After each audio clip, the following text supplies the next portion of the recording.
কিছু সম্পর্ক চুক্তিতে বাঁধা থাকে না, কিছু গল্প কাগজে লেখা হয় না, কিছু মানুষের মাঝে শুধু গান নয়, নীরবতায়ও সুর থাকে। একজন ছিলেন কণ্ঠের দেবী, আর একজন সুরের সাধক। তাদের দেখা হয়েছিল কাজের প্রয়োজনে, কিন্তু সম্পর্ক পৌঁছে গিয়েছিল ঘরের অন্দরমহলে।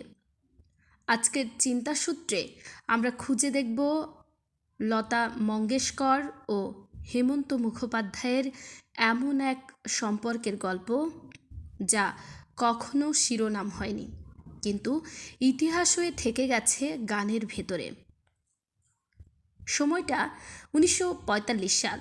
ভারত তখনও স্বাধীন হয়নি। মুম্বাইয়ের স্টুডিও পাড়ায় দিনের পর দিন রিহার্সাল চলছে। বঙ্কিমচন্দ্রের আনন্দমঠ অবলম্বনে এক হিন্দি ছবি তৈরির তোড়জোড়। পরিচালক হেমেন গুপ্ত, আর সঙ্গীত পরিচালনায় এক বাঙালি হেমন্ত মুখোপাধ্যায়। এই ছবির একটি গান বন্দে মাতারাম। গানটা শুধু সুরের নয়, আবেগের, আত্মপরিচয়ের।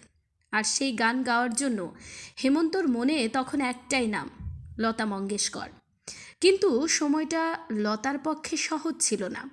ফিল্মিস্তানের সঙ্গে তার সম্পর্ক ভালো নয়।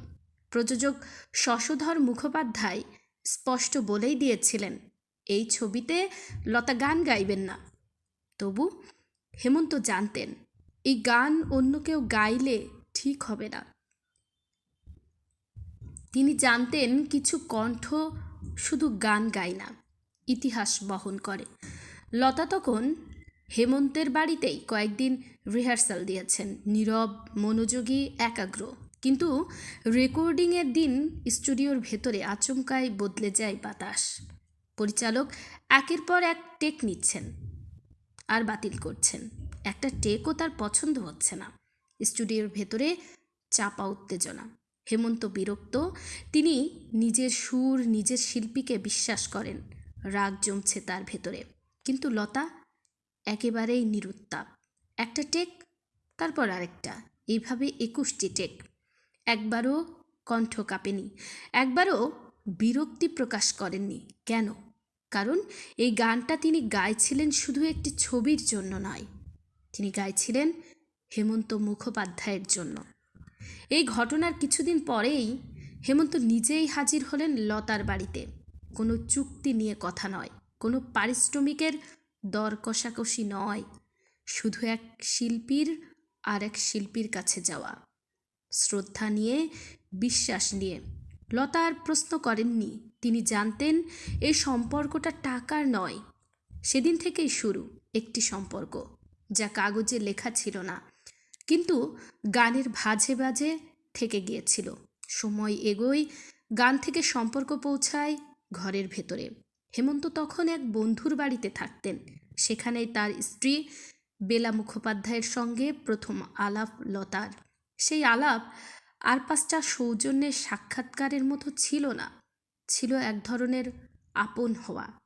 হেমন্ত বেলা দম্পতির দ্বিতীয় সন্তানের সময় তারা তখনও মুম্বাইতেই। হেমন্ত কাজে ব্যস্ত, বেলা একা। একদিন হঠাৎ বেলার কাছে হাজির হলেন লতা। বললেন, মারাঠিদের মতো বাঙালিদের মধ্যেও তো স্বাদ খাওয়ানোর রীতি আছে। সেদিন লতা নিজ হাতে গর্ভবতী বেলাকে স্বাদ খাওয়াইয়েছিলেন। স্টুডিওর আলো পেরিয়ে এই সম্পর্ক তখন ঘরের অন্দরমহলে। কোনো ঘোষণা নেই, কোনো ছবি নেই, শুধু স্মৃতি। আনন্দমঠের পর একের পর এক ছবি, হেমন্তর সুরে লতা। গান জনপ্রিয় হচ্ছে, কিন্তু সিনেমা বক্স অফিসে মুখ থুবড়ে পড়ছে। ভিতরে ভিতরে ভেঙে পড়ছেন হেমন্ত। 1954 সাল নাগিন ছবির সময় তিনি লতাকে বলেছিলেন, এরপর হয়তো আমাকে মুম্বাই ছাড়তে হবে। লতা চুপ করে শুনেছিলেন। তারপর শুধু বলেছিলেন, না, এবার অন্যরকম কিছু হবে। কয়েকদিন মুম্বাইয়ের হল ফাঁকা। হেমন্তর বুকের ভেতর চাপা শঙ্কা। হঠাৎ খবর এলো উত্তরপ্রদেশে হাউসফুল, তারপর ধীরে ধীরে মুম্বাইও। নাগিন বদলে দিল সব। কখনো কখনো একজন শিল্পী আরেকজন শিল্পীকে ভরসা দিলেই ইতিহাস বদলে যায়। বাংলা গানের জগতে লতার আত্মপ্রকাশও হেমন্তের হাত ধরে। 1952 সালে প্রথম কলকাতা লতা হয়ে উঠেছিলেন হেমন্তের বাড়িতেই। 4 বছর পর ফের এলেন, এবার রেকর্ডিংয়ের জন্য। বাঙালি শ্রোতারা শুনলেন প্রেম একবারই এসেছিল নীরবে। বাংলা তখন তার মাতৃভাষা নয়, তবু তিনি শিখলেন, ভালোবেসে শিখলেন। বাসু ভট্টাচার্যের কাছে ক্লাস করলেন, উচ্চারণ, টান, আবেগ সব কিছুতে হয়ে উঠলেন বাঙালি। লতার কণ্ঠে বাংলা গান 185টি। ভূপেন হাজারিকার রঙ্গিলা বাসিতে, সলিল চৌধুরীর যারে উড়ে যারে পাখি, হেমন্তের নিঝুম সন্ধ্যায়, পান্থ পাখিরা, এসব গানের ভেতর কোথাও না কোথাও রয়ে গেল এক অদ্ভুত আত্মিক যোগাযোগ।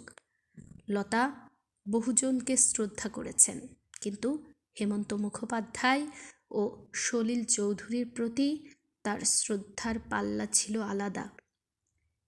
হেমন্তর সঙ্গে সম্পর্কটা কেবল পেশার নয়, ওটা ছিল এমন এক সম্পর্ক যেখানে কথা কম কিন্তু বিশ্বাস গভীর। 33 বছর আগে হেমন্ত চলে গেছেন, সেই ঘর, সেই গান, সেই স্মৃতি রেখে। আর এবার লতা মঙ্গেশকরও চলে গেলেন, পেছনে রেখে গেলেন সুরের ভেতর লুকিয়ে থাকা এক নীরব সম্পর্কের ইতিহাস, যেখানে কোনো নামকরণ নেই, কিন্তু অনুভূতি আজও বেঁচে আছে।